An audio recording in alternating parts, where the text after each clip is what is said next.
numbers. Yeah, you lower the numbers. That's about it. Yeah, but it's not going to disappear. Yeah, I mean, we and had. the thing is, like, we don't know. Go ahead. Mhm. Go ahead. No, I'm saying we don't know. We don't know how long it's going to take to get rid of it, because the response in China was very, very strict. But it's easier for a country like China to keep people at home than it is for any other country in the Western world. Absolutely. So the other thing is, there's probably a lot going on in China that we're not hearing about. No, I think they, strangely enough, they weren't straightforward and honest before, as usual.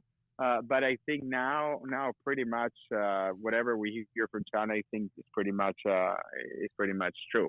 What I think is that the method they've used are now methods that we can use in our countries. That's the only thing. Like, even we have things like privacy laws that they don't really respect, so they can profile people very easily, and they can keep track of the infected people much better than we can.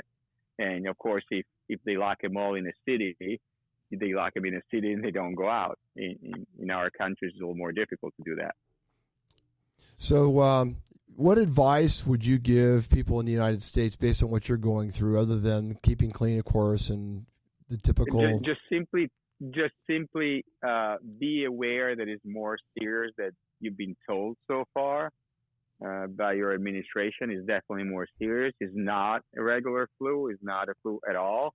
And it's definitely more serious. So do whatever it takes. And personally, there's just so much you can do. But just I think as soon as the awareness of the seriousness of the problem rises, at that point, I think that's when you'll start taking measures. And I think a country like the U.S., if it gets going and starts taking measures, I think it has all the possibility of dealing with it pretty well. But they have to be aware of the problem, which I don't think so far has been the case. Well, I think everybody should always be a little paranoid. I don't think there's anything wrong with that. I don't disagree with you. Do you know the stats on the how many people in Italy died last year from the flu total?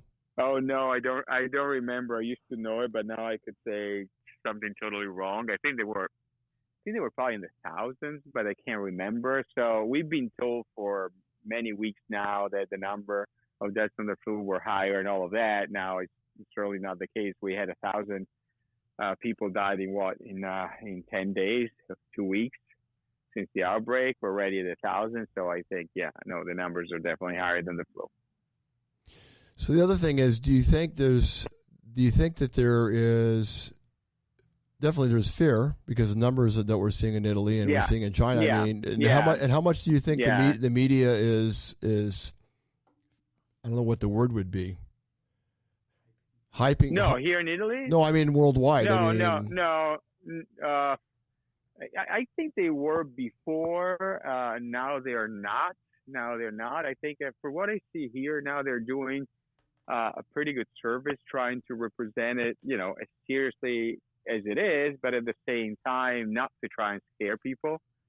So it looks to me that they're being pretty objective. So they make you aware that it's serious, and at the same time, they don't make you feel like you're about to die in a second. You sound really healthy, and I hope.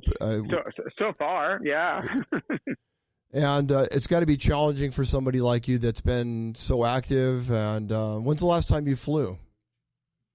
When was it? I was in New York in January. I think that was the last time. Oh, we were there the same. We were in New York the same time you were. Oh yeah. What a great city, huh? I love New York. I love New York too. Yeah, and I had a trip now to what was it? Tokyo now, Singapore next month.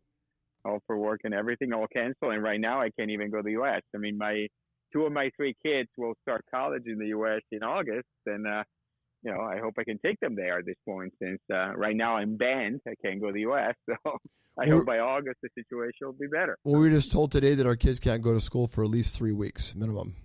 Yeah, I know that. There's a lot more stuff. Mine has been out of. Yeah. Yeah. So are you guys? We just have to roll PN quickly. So are you guys are not in lockdown right now? Are you? No. Okay, because there's information on the internet that saying that you are. So this to clarify that's not true. Well, it depends what you mean. I mean, there are a lot of, as I said, there are a lot of things that are shut down. I mean, you are strongly encouraged to stay home. You're allowed technically to go out, only to go to work, only to go get food, only to go to a drugstore, or only if you have an absolute urgent necessity. These are the things that you are, but you're not in lockdown. Then in the sense that if I want to go out of my house to take a jog and come back to my home, I can do that. Well, Luigi, I'll tell you, it's been really an honor talking with you. This is a brand new studio in Coronado, California that we've opened up. Okay. So all these things we're doing are trying to be more up to date and more honest with what's going on in the world without trying to take a. That's very good. Well, I think that people want to know the truth. Good. We don't want to be. We want to be real and hear right from the source, and you're one of those sources.